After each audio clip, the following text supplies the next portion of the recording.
Hello दोस्तों, आपका स्वागत है अपने YouTube channel crazy study by Vishal पर। दोस्तों, आज की वीडियो में हम करेंगे भारतीय संविधान के अनुच्छेद, जो कि हमने लास्ट क्लास तक अनुच्छेद 100 तक, आर्टिकल 100 तक हमने कर लिए थे। अब उसके आगे अनुच्छेद 121 से जो है 125 तक हम आज इस वीडियो में कवर करेंगे और धीरे धीरे 25-25 आर्टिकल करके दोस्तों हम सारे आर्टिकल कवर कर देंगे। दोस्तों, सबसे पहले तो मैं आप सब लोगों को एक सॉरी कहना चाहता हूं, क्योंकि हाँ, मेरी तरफ से वीडियो लाने में बहुत देर हो गई है। बहुत सारी वजह थी दोस्तों वीडियो ना बना पाने की। घर में नॉइज़ था, कुछ फंक्शंस थे, तो इस वजह से जो है मैं वीडियो नहीं बना पाया। और कई सारे बच्चों ने कमेंट करके कहा है कि सर प्लीज़ वीडियो बनाइए। तो दोस्तों, आप लोगों के लिए ही जो है ये मैं वीडियो बना रहा हूँ। और अब मुश्किल से एक दिन के अंदर ही आपको एक एक करके सारी वीडियो मिल जाएगी। और एक दिन में दोस्तों आपको वीडियो मिलेगी कि आप ये सारे अनुच्छेद कैसे याद कर सकते हैं, किस तरह सबसे आसान तरीके से इन अनुच्छेद को याद करने का तरीका मैं आपको बताऊंगा। ठीक है दोस्तों, तो चलिए स्टार्ट करते हैं आज की वीडियो। और दोस्तों, वीडियो शुरू करने से पहले अगर आप हमारे चैनल पर नए हैं तो उसको लाइक, शेयर और चैनल को सब्सक्राइब ज़रूर करना, ताकि इसके आगे के जो अनुच्छेद की वीडियो है वो आप तक पहुंच सके। ठीक है दोस्तों, चलिए स्टार्ट करते हैं। दोस्तों, हमने अनुच्छेद 100 तक पढ़ लिया था। अब बात करेंगे अनुच्छेद 101 और 102, जो कि संयुक्त रूप से दोस्तों बताता है कि इसमें संसद के सदस्यों की अयोग्यताओं के बारे में बताया गया है। दोस्तों, मेंबर ऑफ पार्लियामेंट जो होते हैं उनको संसद के सदस्य कहा जाता है, और इनकी क्या क्या अयोग्यता है उसके बारे में बताया गया है। पहला, नागरिकता के निलंबन होने की स्थिति में। दोस्तों, अगर संसद के सदस्यों की नागरिकता निलंबित कर दी जाए तो वह संसद के सदस्य नहीं रहेंगे। ठीक है दोस्तों। उसके बाद, लाभ का पद ग्रहण करने की स्थिति में, अगर कोई संसद का सदस्य है, लाभ का पद यानी कोई गवर्नमेंट जॉब जो है, गवर्नमेंट जॉब प्राइवेट का उसका चल रहा है वो चल रहा है, लेकिन गवर्नमेंट जॉब दोस्तों अगर वो ग्रहण करता है तो उसकी जो संसद की सदस्यता है वो खत्म कर दी जाएगी। ठीक है दोस्तों। उसके बाद, यह वह पागल या दिवालिया हो जाने की स्थिति में। ठीक है, अगर वो पागल या दिवालिया हो जाता है तो उस स्थिति में भी जो संसद का सदस्य है उसकी अयोग्यता मानी जाएगी। और 2 वर्ष तक के लिए कारावास हो जाने की स्थिति में, अगर संसद के किसी सदस्य को 2 वर्ष तक का कारावास हो जाता है तो उसकी सदस्यता रद्द मानी जाएगी। ठीक है दोस्तों, ये जो है ये 101 और 102 में वर्णित है। ठीक है। और एक और है दोस्तों, जो कि 60 दिन से सत्र से गैर मौजूद हो जाने की स्थिति में जो है उसकी अयोग्यता मानी जाएगी, उसको संसद से निकाल दिया जाएगा। ठीक है, अगर वो 60 दिन तक लगातार जो है सत्र में मौजूद नहीं होता तो। ठीक है। उसके बाद बात करेंगे अनुच्छेद 103 की। अनुच्छेद 103 क्या बताता है दोस्तों? अयोग्य सांसद की सदस्यता राष्ट्रपति द्वारा भारत के निर्वाचन आयोग की सलाह पर रद्द की जाएगी। यानी दोस्तों, एक क्वेश्चन बनता है यहां से कि सांसद की जो सदस्यता है वो किसके द्वारा निलंबित की जाती है और किसके कहने पे की जाती है।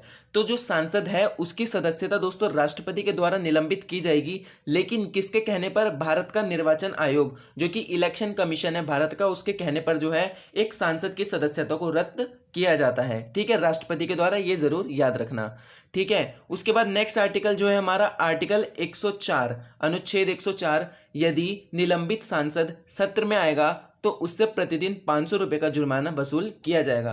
दोस्तों, कुछ सांसद ऐसे हरामी सांसद होते हैं कि उनको निलंबित कर देते हैं, फिर भी वो संसद के सत्र में जरूर आते हैं। तो इसीलिए इसको देखते हुए 500 रुपए का जुर्माना, जो कि काफी बड़ा नहीं है, वो उन सांसदों से वसूल किया जाता है। ठीक है दोस्तों। उसके बाद दोस्तों अनुच्छेद 105, अनुच्छेद 105 क्या कहता है?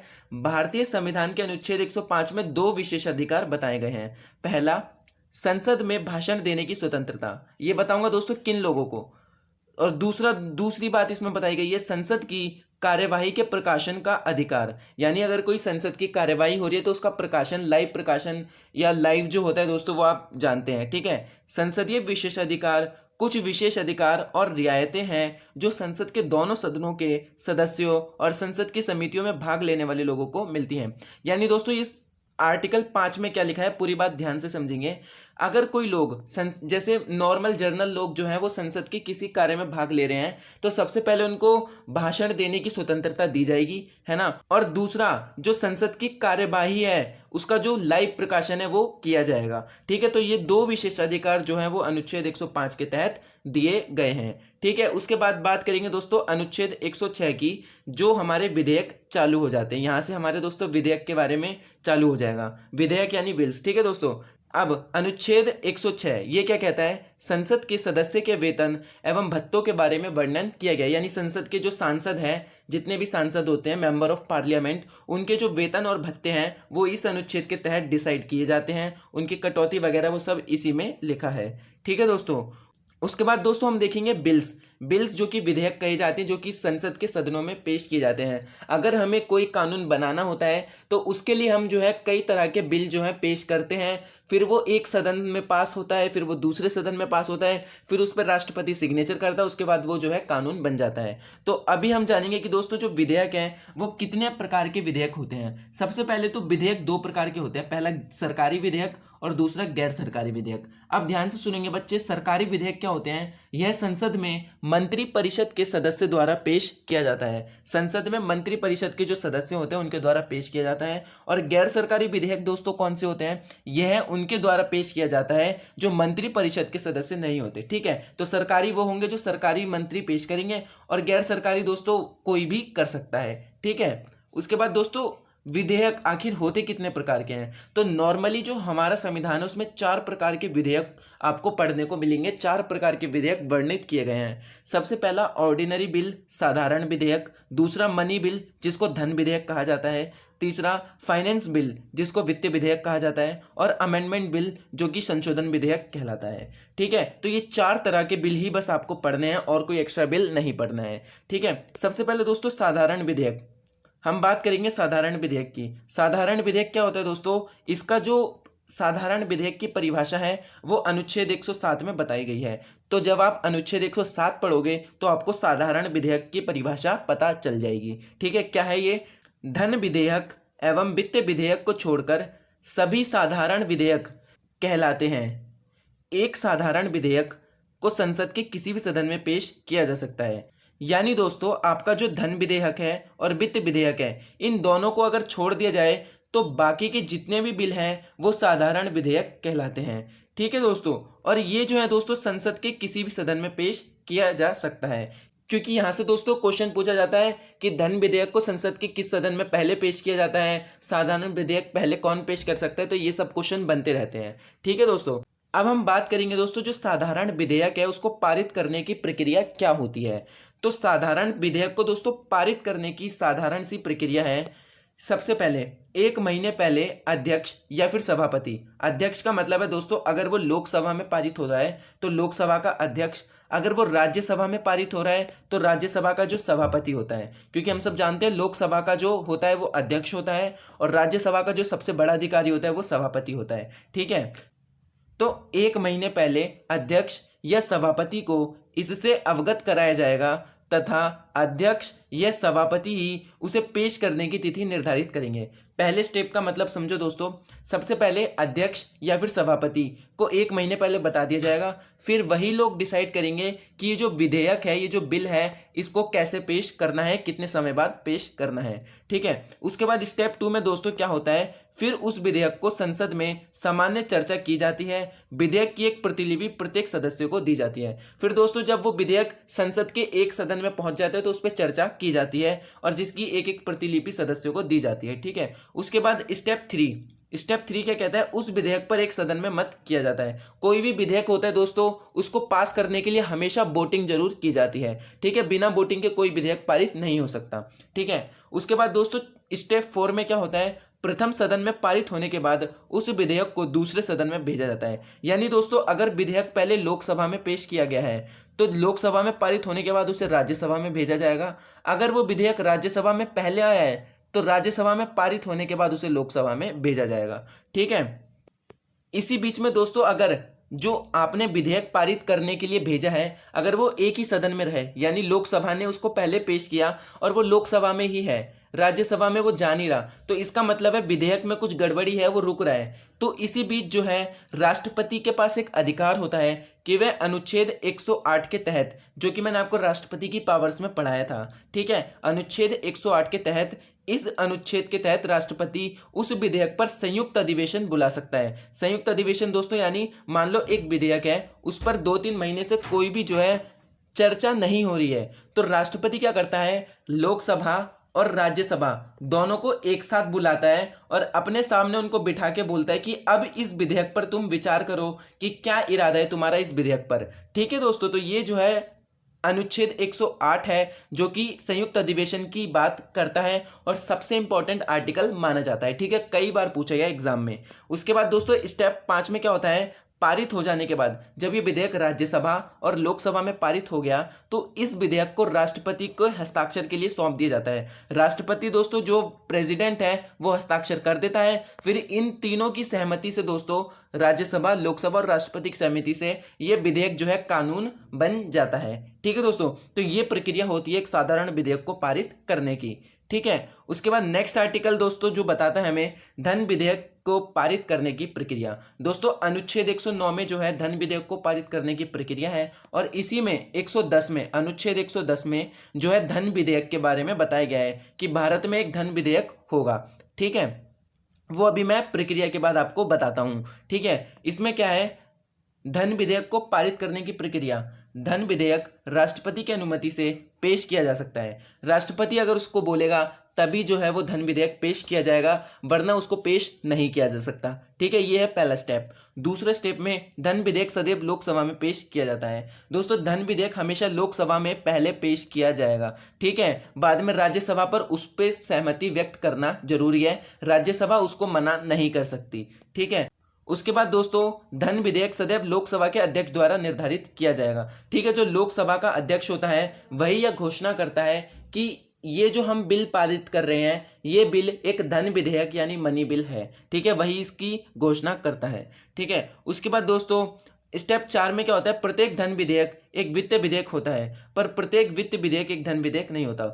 यानी दोस्तों जो फाइनेंशियल बिल है, ये बात दोस्तों आप एक बार खुद पढ़ोगे तो आपको समझ आ जाएगी। ठीक है, तो इसमें कहने का मतलब है जितने भी आपके फाइनेंशियल बिल है वह मनी बिल हो सकते हैं। ठीक है, वो धन विधेयक हो सकते हैं, लेकिन सारे मनी बिल फाइनेंशियल बिल नहीं होते। ठीक है, उसके बाद दोस्तों स्टेप 5 में जो है वो लोकसभा में पारित हो जाने के बाद इसे राज्यसभा में 14 दिन के लिए भेजा जाता है। ठीक है, उसके बाद यदि 14 दिन तक राज्यसभा में इसे पारित नहीं किया जाता तो ये स्वतः ही पारित मान लिया जाता है। तो ठीक है, वही कहने का मतलब है कि जो धन विधेयक है वो सिर्फ लोकसभा में पारित किया जाता है, एक मानने वाली बात है। बाकी इसे भेजा तो राज्यसभा में भी जाता है। इसको 14 दिन की दोस्तों अवधि के लिए राज्यसभा में भेजा जाता है। 14 दिन तक अगर राज्यसभा उसको पारित नहीं करती तो वो स्वतः ही अपने आप पारित हो जाता है। ठीक है, राज्यसभा बस हाथ पे हाथ रखकर बैठी रहती है इसमें। ठीक है, उसके बाद अनुच्छेद 110 मैंने आपको बताया कि एक धन विधेयक की परिभाषा इसमें दी गई है। ठीक है दोस्तों, तो देखिए दोस्तों क्या क्या परिभाषा है इसमें।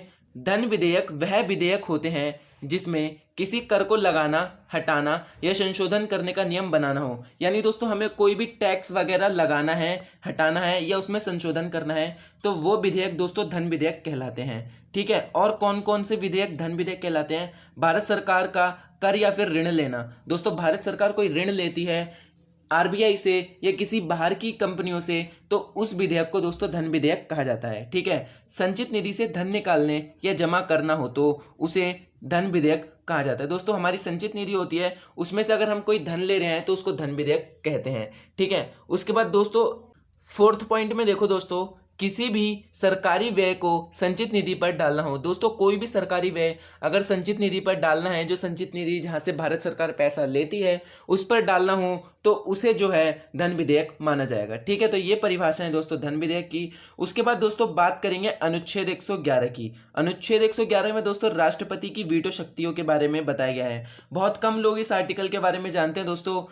लोग ये तो जानते हैं कि राष्ट्रपति के पास वीटो पावर्स होती है, लेकिन किस आर्टिकल में है ये उनको मालूम नहीं होता। ठीक है, तो अनुच्छेद 111 के तहत राष्ट्रपति के पास वीटो पावर्स होती हैं। ठीक है दोस्तों, अब दोस्तों वीटो पावर्स दोस्तों राष्ट्रपति के पास कौन कौन सी होती है। पहली होती है आंतरिक वीटो, एक होती है निलंबनकारी वीटो और एक होती है दोस्तों जेवी वीटो। ये 3 वीटो पावर्स होती है। अब दोस्तों आप यहाँ पे कंफ्यूज हो रहे होंगे कि ये वीटो क्या है। वीटो का मतलब है दोस्तों जब भी कोई बिल पारित होता है तो राष्ट्रपति के पास वो जरूर जाता है। अब राष्ट्रपति के उसकी मर्जी है कि क्या वो उस बिल को पारित करना चाहता है ना, या उसको वापस लौटाना चाहता है या उसको जेब में रखना चाहता है। आंतरिक वीटो का मतलब है दोस्तों एक बार जो है उसको संसद में लौटा देना वापस कि तुम इस पर पुनर्विचार कर लो। ठीक है, तो ये होता है आंतरिक वीटो। निलंबनकारी वीटो दोस्तों, राष्ट्रपति उसको मना कर देगा कि भाई हम ये कानून बना ही नहीं रहे, तुम कर लो जो करना है, मैं तो नहीं कर रहा अपनी सहमति व्यक्त। ठीक है, तो ये होता है निलंबनकारी वीटो। और एक होता है दोस्तों जेवी वीटो। जेवी वीटो क्या होता है दोस्तों, राष्ट्रपति उस जो विधेयक है जिस बिल को पास करना है संसद के द्वारा, राष्ट्रपति उस विधेयक को उठाता है, अपनी जेब में डालता है और भूल जाता है। ठीक है, तो ये 3 वीटो जो है दोस्तों मैंने आपको बता दिए हैं। ठीक है, उसके बाद एक आता है दोस्तों आर्टिकल 112। आर्टिकल 112 में संघ का वार्षिक वित्तीय विवरण कहा जाता है। संघ का वार्षिक वित्तीय विवरण यानी दोस्तों आप सब जानते हैं जो 1 फरवरी को होता है हर साल की, जिसे संघ का बजट कहा जाता है, यानी जो भारत सरकार का बजट होता है, बजट। एक्चुअल में दोस्तों इसको बजट कहा जाता है, लेकिन इसका नाम बजट के नाम से नहीं है, इसको संघ का वार्षिक वित्तीय विवरण कहा जाता है। तो जो भारत सरकार का बजट है वो अनुच्छेद 112 के तहत आता है। ठीक है, ये जरूर याद रखना, इंपॉर्टेंट है, इसलिए मैंने येलो कर रखा है। ठीक है, उसके बाद देखिए दोस्तों कुछ पॉइंट्स। संघ का वार्षिक आय एवं व्यय के लेखे जोखे को ही संघीय बजट कहा जाता है, यानी जितनी भी संघ की वार्षिक आय, जो उसके पास आय आएगी और जो वो खर्चा करेगा, उनका जो लेखा जोखा है उसको ही बजट किया जाता है। ठीक है, बजट सेशन राष्ट्रपति बुलाता है। ठीक है, राष्ट्रपति ही बुलाते हैं, हम सब जानते हैं 3 सेशन बुलाते हैं राष्ट्रपति।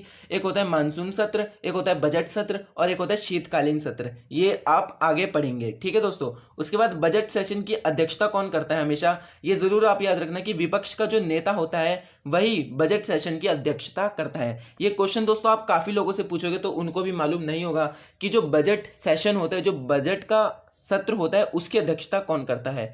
तो जो विपक्ष का नेता होता है वही इसकी अध्यक्षता करता है। ठीक है दोस्तों, उसके बाद नेक्स्ट आर्टिकल आता है दोस्तों अनुच्छेद 113। अनुच्छेद 113 क्या कहता है, संचित निधि पर अनुमानित व्यय का प्रावधान। दोस्तों इसमें नॉलेज आपको फुल ऑन मिलेगी, कहीं भी किसी भी चीज की कसर नहीं छोड़ रहा हूं, मैं एक एक पॉइंट बता रहा हूं, लेकिन ये सारे आर्टिकल आपको याद करने की जरूरत नहीं है। एक बार आप इनको अच्छी तरह समझ लो, दूसरी बार भी समझ सकते हो, बाकी तीसरी बार दोस्तों मैं आपको जो है करवाऊंगा एक इंपॉर्टेंट आर्टिकल, उसमें सारे के सारे बहुत मोस्ट इंपॉर्टेंट आर्टिकल होंगे जो कि केवल आपके एग्जाम में पूछे जाते हैं। ठीक है, ऐसा नहीं है कि एक से लेके पूरे 495 प्लस जितने भी आर्टिकल हैं वो आपसे पूछे जाते हैं, सारे नहीं पूछे जाते, कुछ इंपॉर्टेंट आर्टिकल हैं, तकरीबन 100 से लेके 150 तक के करीब इतने इंपॉर्टेंट आर्टिकल हैं, सिर्फ आपको वही याद करने हैं। और मैं याद करने की भी ट्रिक आपको जबरदस्त ट्रिक बताऊंगा कि मैंने कैसे याद करे हैं। ठीक है, बढ़ते हैं दोस्तों आगे अनुच्छेद 114 में।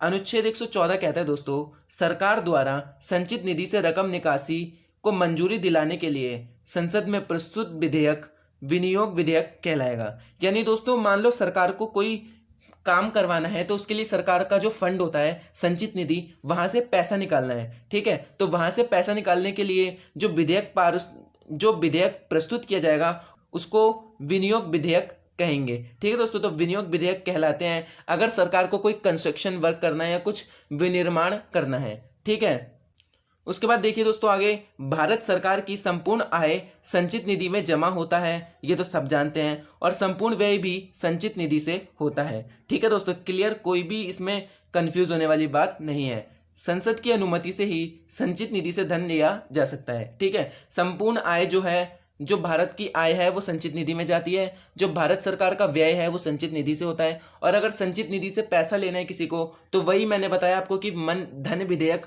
पारित करना पड़ेगा। ठीक है, और वो संसद से पारित होगा। ठीक है, एक पॉइंट और देखिए दोस्तों, जो धन विधेयक होता है उस पर टोटल रकम लिखी होती है। अगर मान लो सरकार को 1 लाख रुपए निकालने हैं तो उस पर 1 लाख रुपए की रकम लिखी होगी और ये भी लिखा होगा कि उनको किस कार्य के लिए निकालनी है, तभी जो है वो संसद में पेश किया जाएगा। ठीक है, उसके बाद दोस्तों अनुच्छेद 115। अनुच्छेद 115 इसमें किसी कार्य के लिए संचित निधि से निकाले गए पैसे की कमी हो जाने पर संचित निधि से और पैसे निकालने के लिए प्रावधान किए गए हैं। अगर मान लो दोस्तों सरकार एक बिल्डिंग बना रही है, एक स्कूल बना रही है, तो उस स्कूल को बनाते बनाते सरकार का पैसा खत्म हो गया लेकिन काम आधा हुआ है, तो इसमें दोस्तों जो सरकार है वो दोबारा इसी काम के लिए जो पैसा लेगी संचित निधि से, उसके बारे में व्याख्या अनुच्छेद 115 में की गई है। ठीक है, इंपॉर्टेंट नहीं है, अगर आप इसको समझ के छोड़ भी दोगे तो भी आप पे कोई कसर नहीं होगी। ठीक है, उसके बाद दोस्तों बात करेंगे अनुच्छेद 117 की। आर्टिकल 117 क्या कहता है? आर्टिकल 117 दोस्तों वित्तीय विधेयक की परिभाषा देता है, यानी दोस्तों फाइनेंशियल बिल जो होता है उसकी परिभाषा कौन देता है? आर्टिकल 117। ठीक है, यह राजस्व और करों से संबंधित विधेयक होता है। ठीक है, राजस्व जो कि हमारी रिवेन्यू होती है, ठीक है, उससे और करों से संबंधित विधेयक होता है। ठीक है, अब बात करेंगे दोस्तों आर्टिकल 118 की। अनुच्छेद 118 क्या कहता है दोस्तों? ये राष्ट्रपति राज्यसभा के सभापति और लोकसभा के अध्यक्ष से परामर्श करने के पश्चात दोनों सदनों की संयुक्त बैठकों से संबंधित और उनमें परस्पर संचार से संबंधित प्रक्रिया का नियमन बना सकते हैं। दोस्तों मैंने आपको एक आर्टिकल पढ़ाया था, आर्टिकल 108। इसमें राष्ट्रपति संयुक्त अधिवेशन बुलाता है। ठीक है, संयुक्त अधिवेशन बुलाने से पहले राष्ट्रपति जो लोकसभा है और राज्यसभा है, इन दोनों के जो सबसे बड़े लीडर होते हैं, यानी लोकसभा का अध्यक्ष और राज्यसभा का सभापति, इन दोनों को बुलाता है। तीनों आराम से टेबल पर बैठकर ये डिस्कस करते हैं कि भाई नियम कानून क्या होंगे जो हम संयुक्त अधिवेशन बुला रहे हैं उसके। ठीक है, बहुत बेसिक सी बात है, समझ आ गई होगी। ठीक है, उसके बाद दोस्तों देखिए अनुच्छेद 119। अनुच्छेद 119 क्या होता है? इस अनुच्छेद के तहत संसद के जो कार्य हैं, जो संबंधित वर्ग है, उसके सभी जितने भी कार्य हैं वो समय के अनुसार होने चाहिए, यानी जिस डेट को संसद में कहा गया उसी डेट पर होना चाहिए। लेकिन कुछ कुछ मामलों में दोस्तों ऐसे कार्य होते हैं जो कि लेट हो जाते हैं, तो वो उतना जो है संसद इग्नोर कर देती है, तो हम भी इसको इग्नोर कर देंगे। ठीक है, उसके बाद बात करेंगे दोस्तों अनुच्छेद 120 की। अनुच्छेद 120 में दोस्तों जो है कहा गया है संसद में प्रयोग की जाने वाली भाषा। दोस्तों संसद में जिस भाषा का प्रयोग किया जाता है वो अनुच्छेद 120 में लिखी गई है कि किस भाषा का प्रयोग संसद में होना है। तो संसद में दोस्तों आधिकारिक भाषा जो कि ऑफिशियल लैंग्वेज सब जानते हैं हिंदी है, लेकिन अगर कोई बहस वगैरह करनी है या किसी और राज्य का जो है सांसद आया है और उसको हिंदी लैंग्वेज नहीं आती, तो वो अपनी भाषा में जो है वो स्पीच दे सकता है। इसीलिए संसद में एक प्रावधान किया गया है कि जो कागज वगैरह जितने भी होंगे वो हिंदी लैंग्वेज में होंगे, लेकिन अगर कोई बहस वगैरह कर रहा है या कोई कन्वर्सेशन है तो उसमें संविधान में जितनी भी भाषा है उनमें से किसी एक का प्रयोग कर सकता है। ठीक है, सिंपल सी बात है, समझ आ गई होगी। उसके बाद दोस्तों बात करेंगे अनुच्छेद 121 की। इस आर्टिकल के तहत सुप्रीम कोर्ट तथा उच्च न्यायालय के न्यायाधीशों के विषय में संसद में कोई भी चर्चा नहीं की जाएगी। यानी दोस्तों संसद में जो पार्लियामेंट है उसमें जो सुप्रीम कोर्ट के तथा उच्च न्यायालय के न्यायाधीश हैं उनके विषय में संसद में कोई भी बात नहीं की जाएगी। ठीक है, सब अलग अलग होगा। उसके बाद दोस्तों अनुच्छेद 122। अनुच्छेद 122 क्या कहता है? संसद के कार्यों में सर्वोच्च न्यायालय हस्तक्षेप नहीं करेगा। दोस्तों हम सब जानते हैं कि हमारी जो कार्यपालिका है और न्यायपालिका है ये दोनों अलग अलग कार्य करती है, ना तो ये इसके काम में टांग अड़ाएगा ना ये इसके काम में टांग अड़ाएगी, सब अपना अपना कार्य करेंगे। ठीक है, तो इसी में कहा गया है जो सर्वोच्च न्यायालय है वो संसद में जो है अपनी टांग नहीं अड़ाएगा, हस्तक्षेप नहीं करेगा। ठीक है, उसके बाद एक मोस्ट इंपॉर्टेंट आर्टिकल काफी बार पूछा जाता है और पूछा गया है और पूछा जाता रहेगा। कौन सा आर्टिकल दोस्तों? अनुच्छेद 123 आर्टिकल 1, 2, 3। इसमें क्या है? राष्ट्रपति की अध्यादेश जारी करने की शक्ति। ठीक है दोस्तों, अब आप बोलेंगे सर ये अध्यादेश क्या होता है, हमें अध्यादेश नहीं पता। अध्यादेश का मतलब है दोस्तों, मान लो 6 महीने हो गए और 6 महीने से संसद में कोई भी सत्र नहीं हुआ, ना तो बजट सत्र हुआ, ना मानसून सत्र हुआ और ना ही दोस्तों शीतकालीन जो कि विंटर सेशन कहलाता है वो हुआ।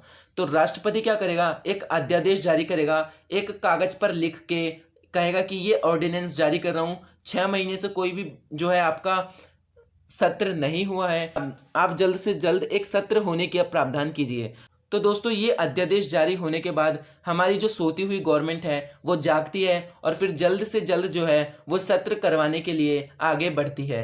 ठीक है, तो इसमें यह है कि अगर 6 महीने से कोई भी सत्र नहीं हो रहा संसद में तो राष्ट्रपति एक कागज पर लिख के जारी करता है कि जल्द से जल्द 1 महीने के अंदर जो है वो सत्र होना चाहिए। ठीक है दोस्तों, ये थी दोस्तों हमारी आज की वीडियो। आज की वीडियो में दोस्तों हम आर्टिकल 123 तक ही पढ़ेंगे। आर्टिकल 124 से दोस्तों जो है न्यायपालिका शुरू हो रही है, जो कि हम अगली वीडियो में पढ़ सकते हैं। ठीक है, अगली वीडियो में उसको न्यायपालिका के सारे आर्टिकल कवर करेंगे जो कि हमारा सुप्रीम कोर्ट कहलाता है। ठीक है, सुप्रीम कोर्ट जो है दोस्तों 124 से शुरू हो रहा है, इसीलिए मैंने ये 123 तक वीडियो बनाई है और ये वीडियो भी काफ़ी लंबी हो चुकी है, इसीलिए वीडियो दोस्तों यहाँ पर रोकते हैं। मिलते हैं नेक्स्ट वीडियो में। और अब दोस्तों 1-2 दिन में जो है आपकी वीडियो आती रहेगी, आपको निराश होने की ज़रूरत नहीं है। इसको दोस्तों वीडियो को ध्यान से पढ़ना, अच्छी तरह पढ़ना और कॉपी में लिखते जाना। ठीक है, मिलते हैं नेक्स्ट वीडियो में दोस्तों वीडियो पसंद आई हो तो उसको लाइक जरूर करना, कमेंट करके बताना कि वीडियो कैसी लगी और चैनल को सब्सक्राइब करना अगर आप हमारे चैनल पर नए हैं तो। धन्यवाद दोस्तों।